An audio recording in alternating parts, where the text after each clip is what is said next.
지금처럼 뭐 인쇄술이 없었죠. 그러니까 사람이 다 일일이 이제 옮겨서 써야 했는데요. 그렇기 때문에 요한복음에도 여러 사본이 있습니다. 물론 마태복음도 여러 사본이 있는 거죠. 다 이제 베껴 쓸 때마다 이제 사본이 생기는 건데, 요한복음에도 여러 사본이 있어요. 그런데 이 간음한 여자에 대한 이야기가 없는 사본들이 덜어 있습니다. 또 간음한 여자 이야기가 이 초막절 논쟁의 한 가운데 들어있는데, 이게 초막절 전체 이야기의 그 논쟁의 흐름에도 썩 어울리지가 않습니다. 그래서 많은 신학자들은 이 간음한 여인 이야기를 요한복음의 그 원본에는 없었는데 나중에 그게 추가됐다, 편입된 것이다, 뭐 이렇게 말들을 합니다. 그래서 여기 자세히 보면 말이죠, 오늘 성경도 거기에 앞뒤에 1절에 뭐예요? 그 큰 따옴, 큰 이거 꽉을 해놨지 않습니까? 괄호 말고 커다란 이런 대괄호를 해놨어요. 그러니까 이게 이제 조금 특별하게 이거는 추가된 거다, 이런 이제 그 의미를 거기에 지금 담고 있는 겁니다. 뭐 그랬을 가능성이 매우 많습니다. 나중에 추가될 가능성이 많은데, 그러나 이 간음한 여자 이야기는요, 예수님의 복음에서 꼭 말해져야 되는 아주 의미 있는 사건입니다. 이 사건의 정황은 이렇습니다. 예수님은 감람산에서 밤을 지내고 아침이 되자 다시 성전으로 가셨습니다. 예수님이 성전에 들어가자 사람들이 예수님을 둘러싸고 앉았습니다. 뭐 언제나 예수님께서 이제 가르침을 받았기 때문에 그날도 예수님께 가르침을 받기 위해서 다들 예수님을 둘러싸고 이렇게 이제 앉았어요. 예수님께서 그 둘러앉은 사람들에게 이제 진리를 가르치기 시작했습니다. 그때 이 바리새인과 서기관들이 한 여자를 끌고 와서 회중 가운데 세우고 예수님께 이렇게 말했습니다. 선생이요, 이 여자는 간음하다가 현장에서 잡혔습니다. 모세는 율법에 이러한 여자를 돌로 치라 명하였거니와 선생은 어떻게 말하겠나이까. 자, 이 일은요 아주 돌발적인 사건이죠. 어느 누구도 지금 이런 상황이 벌어지리라고 예상하지 못했습니다. 예수님은 이런 문제를 처리하는 산헤드린 공회원이 아니기 때문에 예수님께 간음한 여인을 데리고 와서 이 여자를 어떻게 해야 될까요? 이렇게 물어야 될 이유가 사실상 없습니다. 그런데도 저들이 이렇게 예수님께 데리고 나와서 여자 처리 문제를 묻는 것은 예수님을 시험에 빠뜨리기 위해서였습니다. 모세 율법과 로마법 사이에서 이러지도 저러지도 못하는 그런 아주 어려운 곤혹스러운 상황에 예수님을 빠뜨리기 위해서 지금 이 작업을 한 겁니다. 잘 알다시피 당시의 유대는 로마의 통치를 받고 있었습니다. 그러나 유대인들이 이 산헤드린이라고 하는 이 자치기구, 지금 우리나라로 말하면 국회라고 말할 수 있죠. 국회. 이 국회의원들이 이제 국정을 논하는 이 국회가 있는 것처럼 이스라엘 유대인들은 이 산헤드린 공회라는 게 있어요. 거기에서 이제 율법에 관한 재판도 하고요, 행정이나 뭐 사법 문제까지도 처리를 했습니다. 그러니까 유대인들이 자치적으로 자기들의 일 처리를 한 겁니다. 그러나 세금을 징수하는 것, 그거는 로마가 직접 관할했습니다. 유대인들에게 맡기지 않았어요. 세금을 징수하는 것은 매우 중요한 일이기 때문에 로마가 직접 관할을 했고요. 또 사형을 집행하는 것도 로마 총독의 허락을 받아야만 사형을 집행할 수가 있었습니다. 그러니까 유대인들이 예수님께 그 여자를 고발했을 때, 유대인들이 예수님을 십자가에 죽어라, 십자가에 못 박아라, 이렇게 이제 고발을 할 때 산헤드린 공회원들이 예수님을 직접 처형하지 못하고 빌라도 총독에게 데리고 간 것도 그런 맥락이 있는 거죠. 유대인들이 자기들 마음대로 사형을 집행할 수 없으니까 총독에게 데리고 가서 사형을 할 수 있도록, 죽일 수 있도록 한 겁니다. 그런데 어쨌든 이 로마 통치 하에서도 유대인의 생활과 정신을 지배하고 있는 것은 여전히 모세의 율법이었습니다. 예수님 당시에도 간음한 자를 돌로 쳐 죽이라 하는 이 모세의 명령, 이게 이제 레위기 20장 10절에 나옵니다. 이 모세 명령을 그대로 시행했습니다. 그래서 간음한 자는 돌로 쳐 죽이는 그런 제도를 시행할 만큼 유대인들의 생활은 모세의 율법을 그대로 아주 충실하게 따르고 있었습니다. 그러니까 지금 예수님이 직면한 상황은 간음한 여인을 돌로 쳐 죽이라 그러면 로마법에 저촉되는 겁니다. 그건 예수님이 할 수 없는 일이에요. 로마 총독이 할 수 있는 일입니다. 그러니까 예수님이 로마법을 어기는 게 되는 거죠. 또 돌로 쳐 죽이지 말라 그러면 모세 율법을 어기는 게 되는 겁니다. 자, 이러지도 저러지도 못하는 그런 상황에 지금 예수님이 빠진 거죠. 자, 어찌해야 할까요? 어떻게 해야 이 곤혹스러운 상황을 극복할 수 있을까요? 지금 이 상황이 어떤 상황인가? 그거는 뭐 예수님이 훤히 꿰뚫어 알고 있습니다. 그래서 아무런 대꾸도 하지 않고 단지 몸을 굽혀 손가락에 뭔가를 쓰기 시작했습니다. 아마 예수님이 잠시 골똘히 생각했을 겁니다. 이 상황을 어떻게 처리해야 할까 생각하다가 아무 말 없이 몸을 굽혀 땅에 뭔가를 쓰기 시작한 거예요. 뭐라고 썼는가? 얼마 동안이나 썼는가? 그거 알 수 없습니다. 아무튼 아무 말 없이 뭔가를 쓰셨습니다. 저들은 이렇게 아무런 응대도 하지 않는 예수님께 줄기차게 물어댔습니다. 모세는 이런 여자를 돌로 치라 명했습니다. 선생은 어떻게 말하겠습니까? 우리에게 말하시오. 계속 이렇게 추근댔습니다. 그러자 예수님은 허리를 펴시더니 아주 깊고 차분한 목소리로 이렇게 말했습니다. 너희 가운데 죄 없는 자가 먼저 돌로 치라. 너희 가운데 죄 없는 자가 먼저 돌로 치라. 아주 이 짧은 한마디를 하시고는 다시 몸을 굽혀 땅에 뭔가를 쓰기 시작했어요. 계속해서 썼습니다. 근데 이 말을 듣고 나서부터는 아무도 더 이상 말하는 자가 없었습니다.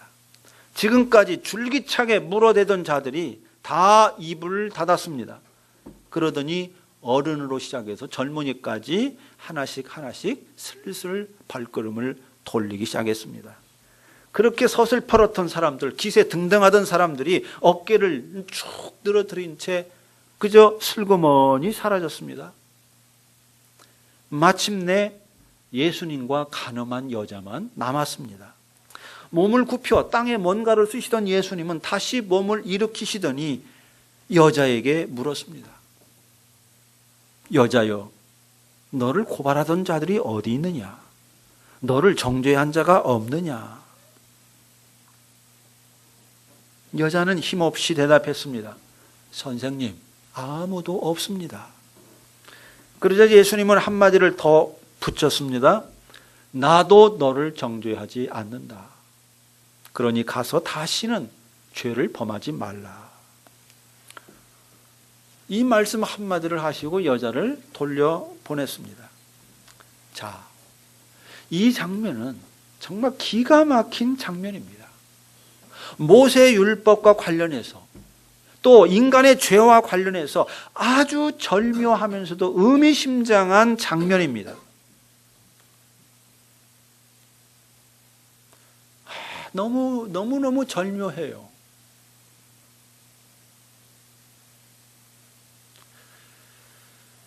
모세 율법에 의하면 그 여자는 돌로 쳐 죽임을 당해야 마땅합니다.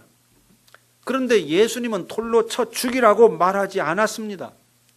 그렇게 말하지 않았을 뿐만 아니라 나도 너를 정죄하지 않는다. 이렇게 말씀했습니다. 여러분, 이거 어떻게 우리가 이해해야 됩니까? 예수님이 모세 율법을 무시한 겁니까? 그럴 리는 없죠. 그럴 리는 없습니다. 예수님은 아버지께 들은 대로 행하는 분입니다. 율법을 폐하러 온 자가 온 것이 아니라 율법을 완전하게 하기 위해서 왔습니다. 자, 그런 분께서 모세의 율법을 무시할 리가 있겠습니까? 가당치 않습니다. 그렇다면 예수님은 왜 간음하다가 현장에서 잡힌 여자를 정죄하지 않은 걸까요? 율법을 인정한다면 마땅히 돌로 쳐 죽이라고 해야 되는데, 다른 사람들이 돌로 쳐 죽이지 않았더라도 예수님이 돌로 쳐 죽였어야 됩니다. 그런데 왜 그 여자를 정죄하지 않은 걸까요?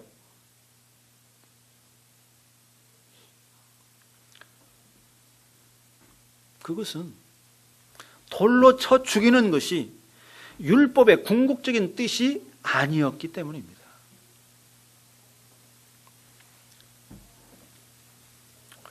모세의 율법은 분명히 돌로 쳐 죽이라고 했는데 예수님은 돌로 쳐 죽이는 것이 그 율법의 궁극적인 뜻이 아니라고 생각한 거예요.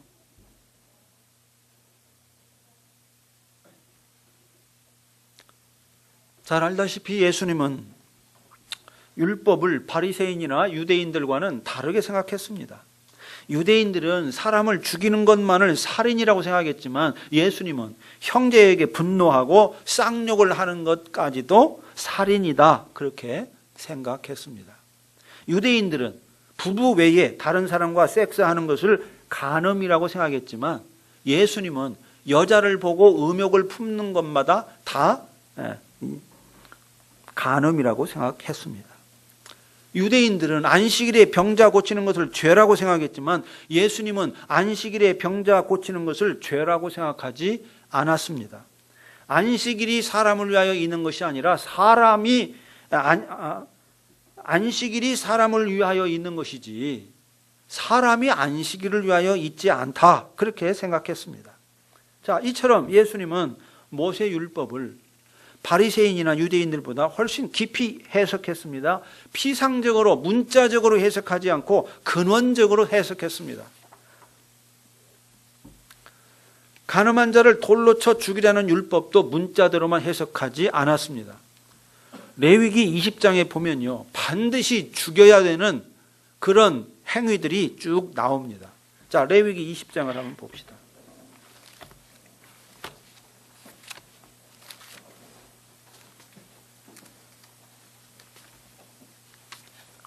레위기 20장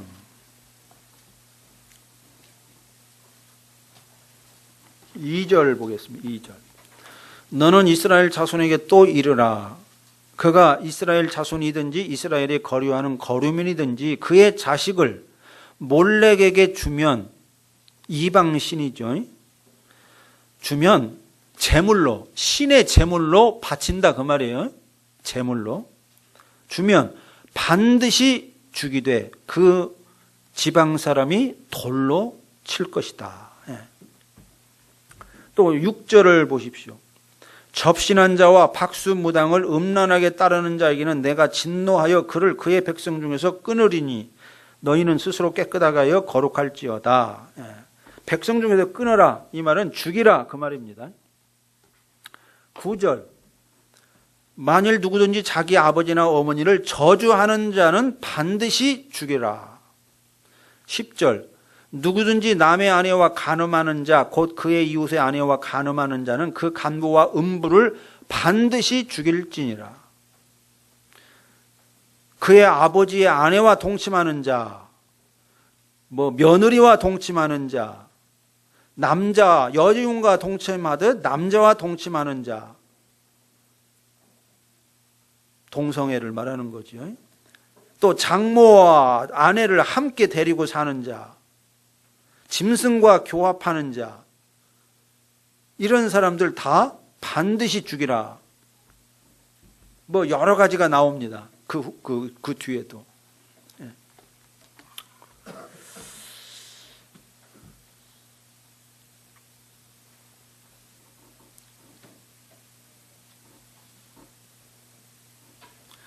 또 출애굽기에 보면요, 안식일에 일하는 자도 반드시 죽이라, 이런 말씀이 나옵니다. 자, 이런 율법을 문자대로만 이해하면은 여러분, 하나님이 어떤 분이라고 생각됩니까? 하나님은 정말로 무지막지하고 무자비한 분이라 그런 생각이 들죠. 인정사정 없는 그야말로 잔인한 심판자 같은 그런 생각이 듭니다. 그래서 초대교회에 퍼뜩 지금 생각이 안 나는데 그 신학자는 구약의 하나님과 그 신약의 하나님은 전혀 다른 하나님이다. 구약의 하나님은 아주 잔인하고 무자비한 하나님이고 신약의 하나님은 아주 선하고 사랑이 많은 하나님이다. 그래서 구약의 하나님을 부정했습니다.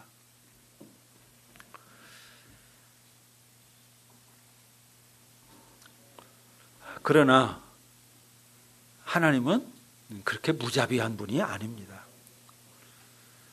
출애굽기, 느헤미야, 시편을 비롯해서 구약 성경의 수없이 많은 내용에 보면 여호와는 자비롭고 너그러우신 분이다.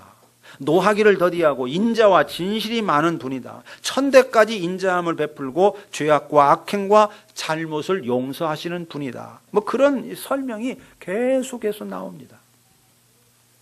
자, 그렇다면은 노하기를 더디하고 인자와 진실이 많으신 하나님께서 왜 그렇게 잔인하고 무서운 계명, 이런 자도 죽이고 저런 자도 죽이라고 말씀을 한 걸까요?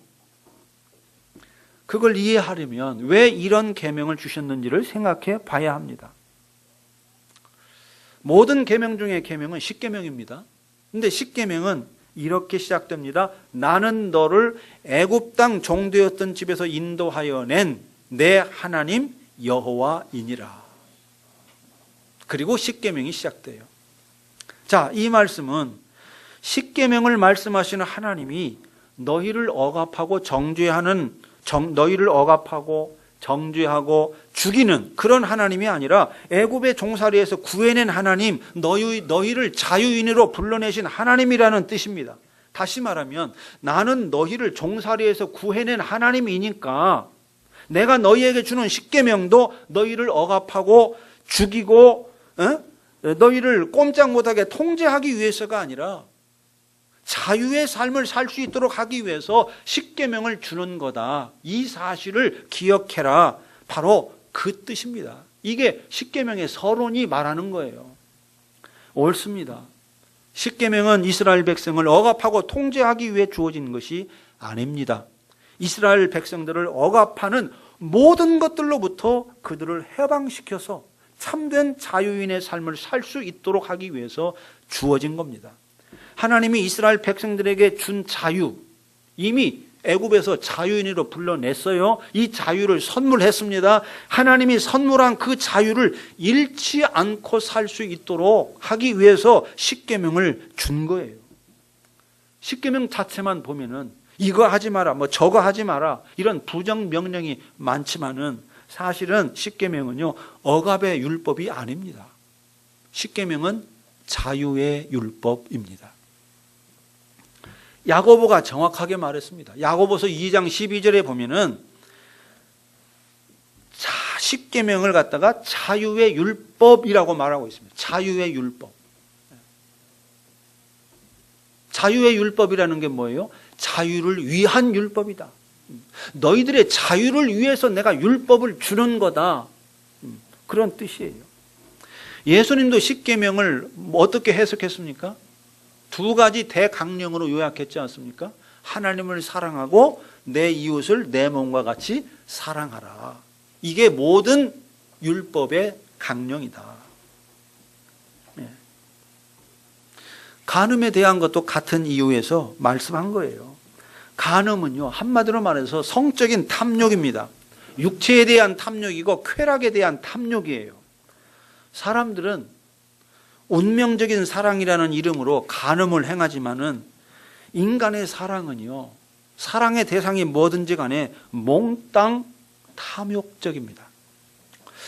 어떤 것을 사랑한다 하는 것은 그것을 통해서 자신이 행복하게 되리라고 기대하고 자신의 욕망을 대상에게로 향하는 것입니다. 재물에 대한 사랑도 그렇고 명예에 대한 사랑도 그렇고 이성에 대한 사랑도 그렇습니다. 인간의 사랑은 대상이 무엇이든지 탐욕적이고 탐욕적인 사랑은 반드시 자유를 파괴합니다. 존재와 삶을 파괴합니다. 자식을 사랑하면 자식에게 사로잡히죠. 이성을 사랑하면 이성에게 사로잡힙니다. 돈을 사랑하면 돈에 사로잡힙니다. 이성을 사랑하면 밤낮 이성이 생각나요. 안전아 선아 당신 생각. 돈을 사랑하면 이제 천장에 온통 돈이 보이는 거예요. 돈이. 당구에 빠지면 천장에 완전히 당구. 뭐든지 사랑하면 거기에 사로잡힙니다. 사로잡혀요. 재물을 사랑하면 재물에 사로잡혀서 마지막 어떻게? 도둑질을 하게 돼요. 이성을 사랑하면 이성에 사로잡혀서 결국은 간음을 행하게 됩니다. 이건 뭘 말합니까? 이미 자유를 잃었다 그 말입니다. 자유를 잃었다 그 말이에요. 이미 존재와 삶을 잃었다, 파괴됐다 그 말이에요. 그러니까 하나님이 도둑질을 금하고 간음을 금하고 탐내는 것을 금하고 안식일에 일하는 것을 금한 것은 그것들에게 자유를 빼앗기지 말라 그 뜻이에요. 그것들에게 사로잡히지 말라 그 뜻입니다. 그것들에게 사로잡히는 것은 이미 죽음이다. 그러니까 죽음을 통해서 죽여라. 이 죽음이라는 걸 통해서 그걸 사랑하는 것이 곧 죽음이구나. 그걸 일깨우는 거예요. 내가 너희를 애굽의 종살이에서 해방시켜 냈으니까 다시는 그런 것들의 노예로 살지 말라 그 뜻입니다. 이게 십계명 속에 담겨 있는 진짜 하나님의 메시지예요. 아멘이 되십니까? 예, 이게 십계명 속에 들어있는 하나님의 진정한 마음이에요. 예수님은 모세 율법을 다 이런 뜻으로 읽었습니다. 그런데 바리새인이나 유대인은 이런 뜻으로 읽지 않았어요. 십계명을 달달 외우기는 했지만은 십계명 속에 담겨 있는 하나님의 마음, 하나님의 뜻, 하나님의 메시지 이거를 읽어내지는 못했습니다. 그래서 십계명을 가지고 뭐 했습니까? 사람들을 정죄하고 죽이는 일에 앞장선 겁니다. 간음한 여인을 보고서도 돌로 쳐 죽여야 된다 그 생각만 했던 겁니다. 사실 율법은요, 다른 사람을 판단하고 정죄하는 도구로 주어진 게 아닙니다. 율법은 나를 비추어 보는 거울로 주어진 거예요. 율법에 비추어서 나 자신을 성찰하라고, 나를 돌아보라고. 뭔가 있어야 볼 거 아닙니까? 거울이 있어야 내 얼굴에 뭐가 묻었는지 안 묻었는지 알 수 있는 것처럼 율법이라는 거울을 주신 거예요. 그 거울에 비추어서 너의 영혼과 내면과 너의 삶을 돌아보라는 거야. 너의 존재와 너의 삶을 돌아보라는 겁니다. 하나님의 백성답게 살고 있는지, 자유인의 삶을 살고 있는지 깊이 돌아보라는 거예요. 그 목적으로 율법을 주신 겁니다. 우리 자신을 비추어 보는 거울로. 그런데 바리새인과 유대인들은 그렇게 하지 않았습니다. 율법 조항에만 매달렸지 율법으로 자기를 성찰하지는 않았습니다. 율법에 비추어 자기 내면을 들여다보지는 않고 다른 사람을 판단하고 정죄하기만 했습니다. 지금 바리새인과 서기관들이 다 그런 거예요. 율법, 하나님의 율법 가지고 다른 사람만 판단하고 다른 사람만 정죄한 겁니다. 예수님은 이런 자들을 향해 말씀했습니다. 너희 중에 죄 없는 자가 먼저 돌로 치라. 무슨 말입니까? 너희는 지금 모세 율법으로 간음한 여자를 정죄하고 있는데 더 이상 그 짓거리 하지 말라 그 말이에요. 율법으로 다른 사람을 정죄하지 말고 너희 자신을 돌아보라 그 말입니다. 율법으로 너희 자신을 바라보고 돌아보고 죄 없다고 생각되는 자가 있다면 그 사람이 먼저 돌로 치라 그 말이에요. 자, 이 말을 들은 사람들은 하나씩 슬금슬금 발걸음을 돌리기 시작했습니다. 뭔가에 들킨 것 같은 그런 아주 당혹스러운 표정으로 슬금슬금 발소리도 들리지 않게 다들 하나씩 하나씩 그 자리를 빠져나갔습니다. 왜 그랬겠습니까? 율법에 비추어 자기를 본 겁니다. 율법에 비추어 자기 자신을 보고 나서는 더 이상 입을 닫은 거예요.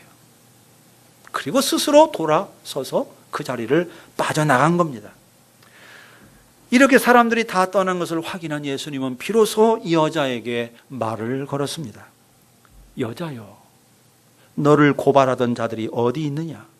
너를 정죄한 자가 없느냐?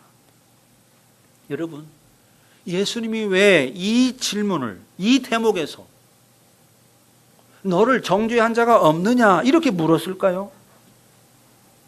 왜 물었을까요? 묻는 것이 인식을 돕는 최고의 길이기 때문입니다. 물어야 사고하기 때문입니다. 물어야 생각하기 때문입니다. 물어야 인식하기 때문에 그런 겁니다. 뭘 인식시키기 위해서 그랬을까요? 너를 정죄한 자가 없느냐? 왜 물었어요? 너를 정죄한 자들도 너와 같은 죄를 범한 자들이라는 사실을 인식시키기 위해서 그런 거예요. 너만 돌을 맞아 마땅한 죄인이 아니고 너를 정죄한 자들도 사실은 다 돌에 맞아 마땅한 죄인이라는 사실을 인식시키기 위해서 너를 고발한 자들이 없느냐 이렇게 물은 겁니다. 너무나 빤한 질문을 왜 묻겠어요? 사람이 있는지 없는지 예수님도 알고 여자도 아는데 다 떠난 거 다 아는데 뭐하러 물었겠습니까? 예수님의 이 물음 덕분에 이 여자는 이 진실을 깨달았을 겁니다. 자기를 정죄한 자들도 자기와 똑같이 돌에 맞아 마땅한 죄인이라는 이 놀라운 진실을 난생 처음으로 인식하고 깨달았을 겁니다. 그 전까지는 자기만 돌에 맞아 마땅한 죄인이라고 생각했겠죠. 그러나 예수님의 이 질문을 통해서 나를 정죄한 자들도 다 돌에 맞아 마땅한 죄인들이구나. 그걸 깨달은 겁니다. 이 놀라운 진실을 인식시킨 예수님은 한마디 더 했습니다. 나도 너를 정죄하지 아니하노니 가서 다시는 죄를 범하지 말라. 자, 이 말씀은 예수님이 어떤 분인지 하나님이 어떤 분인지를 가장 명증하게 드러낸 최고의 말씀입니다.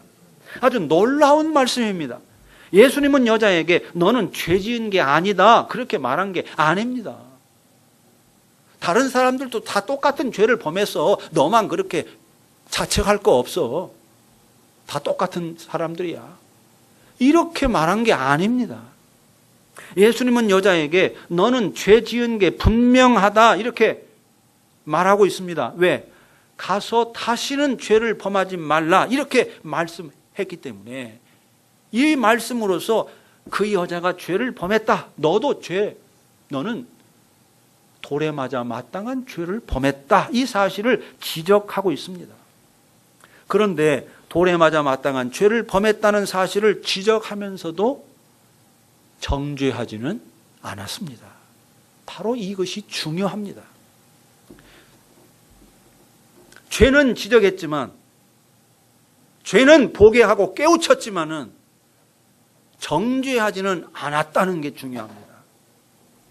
예수님은 죄에 대해서 매우 엄격하고 예리하신 분입니다. 그런데 정죄하지는 않았습니다. 언제든지 용서하기를 기뻐하셨습니다. 사실 예수님처럼요, 죄에 대해서 엄격하고 예리하신 분은 없습니다. 형제에게 분노하고 욕하는 것마저도 살인이라고 볼 만큼 음흉한 눈으로 여자를 보는 것마저도 간음이라고 볼 만큼 서기관들이나 바리새인들의 행위가 너무나도 올바르고 너무나도 똑바름에도 불구하고 그들 속에 감추어진 죄악을 꿰뚫어 볼 만큼 독사의 새끼들이라고 욕바가지를 퍼부을 만큼 예수님은 죄에 대해서 어느 누구보다도 엄격하고 예리하셨습니다. 그런데 어쩐 일인지 정죄는 하지 않았습니다. 모두가 정죄하는 여자까지도, 사람까지도 정죄하지 않았습니다. 왜 그랬을까요? 전자현미경으로 바이러스를 들여다보는 것보다 더 정확하게 죄를 들여다보시는 그 예수님께서 왜 정죄하지 않으신 걸까요? 여러분, 왜 정죄하지 않았을까요? 왜?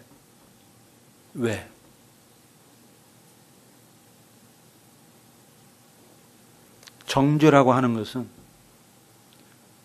죄인을 영원히 죄 속에 가두어 버리는 것이기 때문에, 회개할 기회를 원천적으로 박탈하는 것이기 때문에 예수님이 정죄하지 않은 겁니다.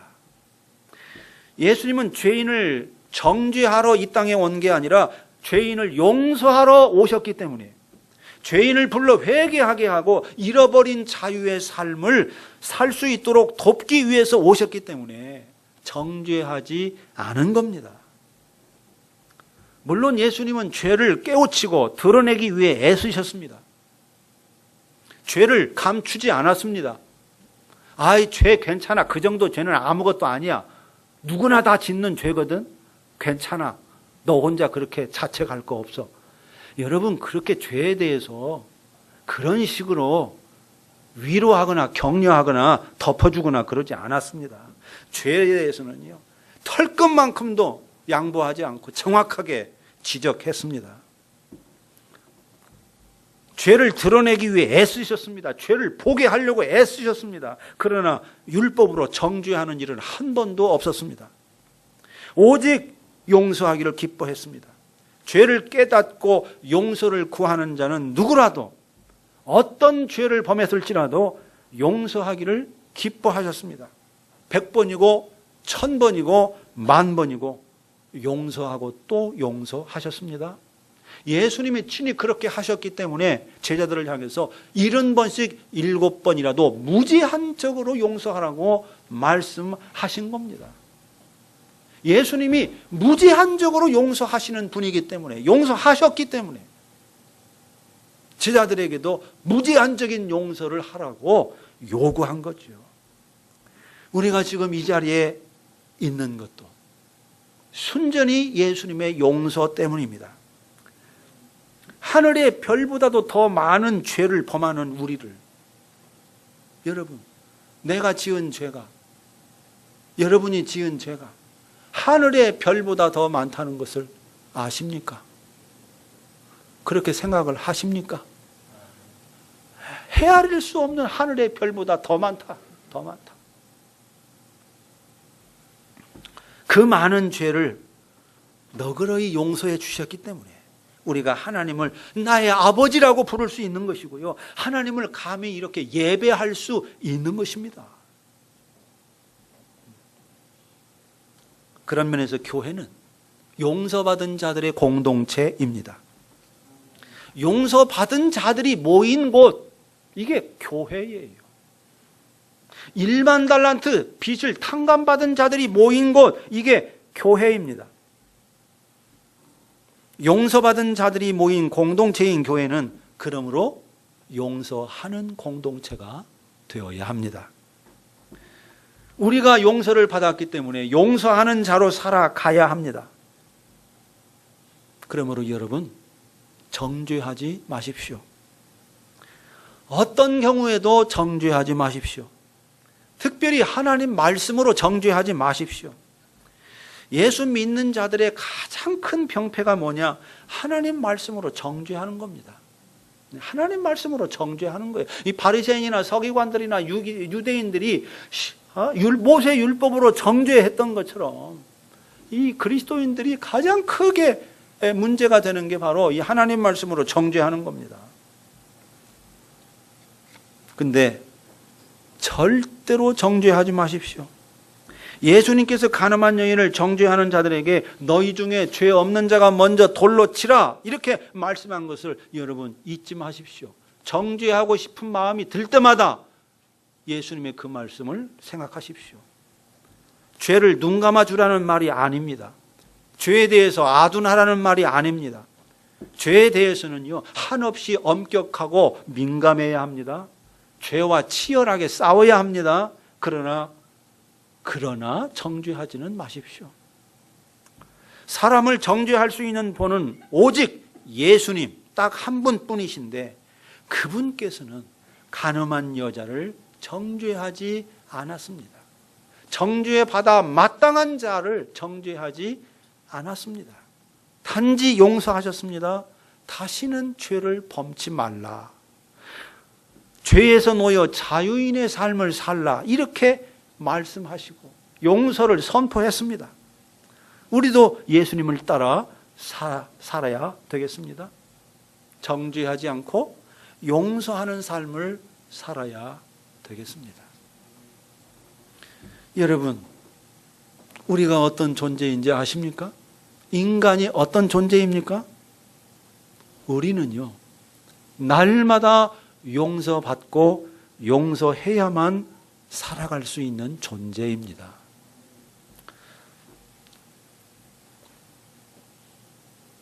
부부가 평생 살려면 용서하지 않고는 못 살아요.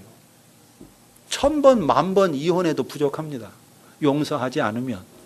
지금 우리가 이렇게 부부로 살고 있는 것은요, 부부간에 수없이 용서했기 때문에 지금 이렇게 부부로 살고 있는 겁니다.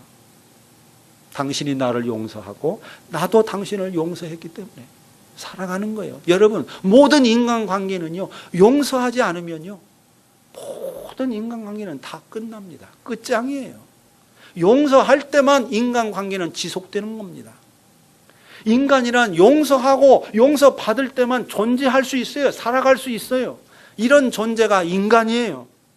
날마다 용서받고 용서해야만 살아갈 수 있는 존재, 다시 말하면 살아갈 수 있는 죄인이라 그 말이에요. 이게 인간입니다. 여러분, 인간이 그런 자임을 잊지 마십시오. 날마다 용서받고 용서해야만 살아갈 수 있는 존재. 이것이 인간이다. 이것이 인간이다.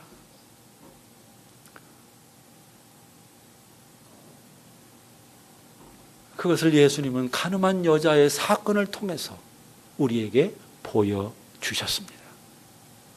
그 삶을 살라고 우리가 말씀샘 교회 안에서, 또 여러분 가정에서, 여러분 직장에서, 수없는 관계 속에서 얼마나 여러분 많은 상처가 있습니까? 얼마나 많은 아픔이 있습니까? 그럴 때마다 기억하십시오.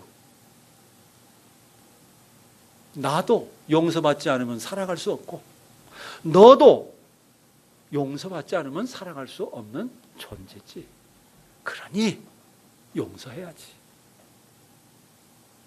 그 마음으로 날마다 헤아릴 수 없이 많은 무제한적인 용서를 베풀면서, 또 용서를 구하면서 그렇게 살아가시기를 주님의 이름으로 축원합니다. 하나님 아버지,